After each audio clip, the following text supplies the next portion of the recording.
Good day, Tea with Travis. Today is November 6th. What is it, Thursday? Yeah, gosh. Crazy week. Unfortunately, the market still is really ugly this morning. The Dow closed yesterday over 500 down, and it's down about 416 now, so nearly a 1,000-point decline in the last 2 days. I think there was a bit of a hangover a little bit from President-elect Obama's announcement that I think everybody thought that everything was going to be great and grand now. Unfortunately, the world recession that we're in is coming real clear right now with the numbers that are coming out.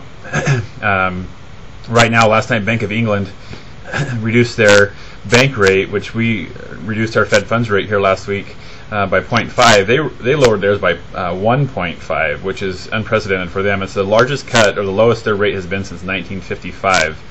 So their borrowing rate right now is extremely low, as well as the EU. The EU last night, or European Union, cut their rate by 0.5%, which was disappointed a lot of people. They thought it would go lower. But again, like I mentioned, as long as other economies and other countries are lowering their Fed rates, it's going to continue to strengthen the dollar.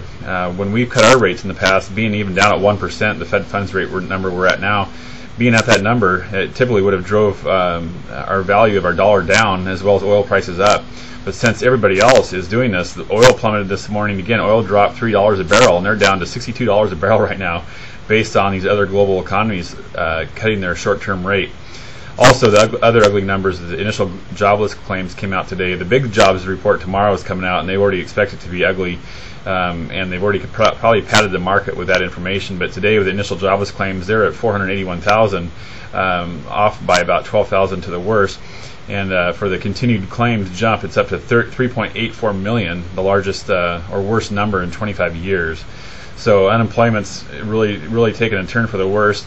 But rates, mortgage rates, surprisingly this morning, they were worse, but they bounced off that important 200-day moving average, like I've spoken of. And it rallied back a little bit. They were almost even. They're down 16 basis points now, but 16 basis points compared to the 160 it's gained in the last few days is pretty minimal. So we're still above that important supportive average, our 200-day moving average.